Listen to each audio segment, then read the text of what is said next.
Pedophile rocker Ian Watkins died in a UK prison on October 11th after his throat was slashed by another inmate. His ex-girlfriend, who tirelessly advocated to put the monster behind bars, is now speaking out.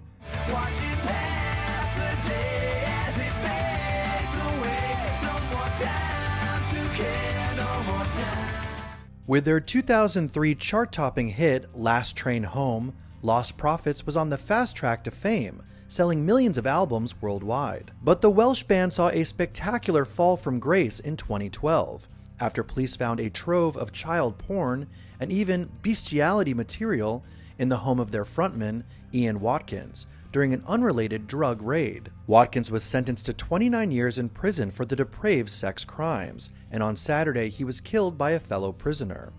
The 48-year-old was accosted with a shank and his jugular was cut, leaving him to bleed out on the cell block floor. His ex, Joanne Mjadzelic, called the brutal death a relief, telling the Daily Mail, "I was always waiting for this phone call. He was walking around with a target on his back from the first day he entered the prison. I expected it to have happened earlier." Mjadzelic said she lived in constant fear of him getting out and tracking her down in revenge for her role in helping to expose his sex crimes. Mjadzelic repeatedly reported her boyfriend to South Wales police for years, but to no avail.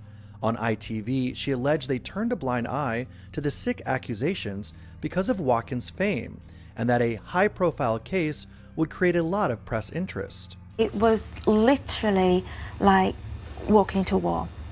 Every time I knocked on so many police doors, but each time I was smacked in the face. In another disturbing twist, Mjadzelic herself was accused of child abuse images for collecting evidence against Watkins.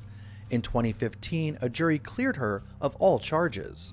Watkins admitted to preying on female fans and even their young children, with one text to a young mom saying, "If you belong to me, so does your baby." Following his 2013 conviction, a judge blocked the singer's ability to appeal because of the shocking depravity of his crimes. Watkins' killer has reportedly been apprehended, along with a second person connected to the murder, but it wasn't the first time he was attacked. In 2023, he was taken hostage by fellow inmates and beaten for over 6 hours over a $1,200 drug debt he supposedly owed. Mjadzelic had these final words to say about the predator she brought to justice.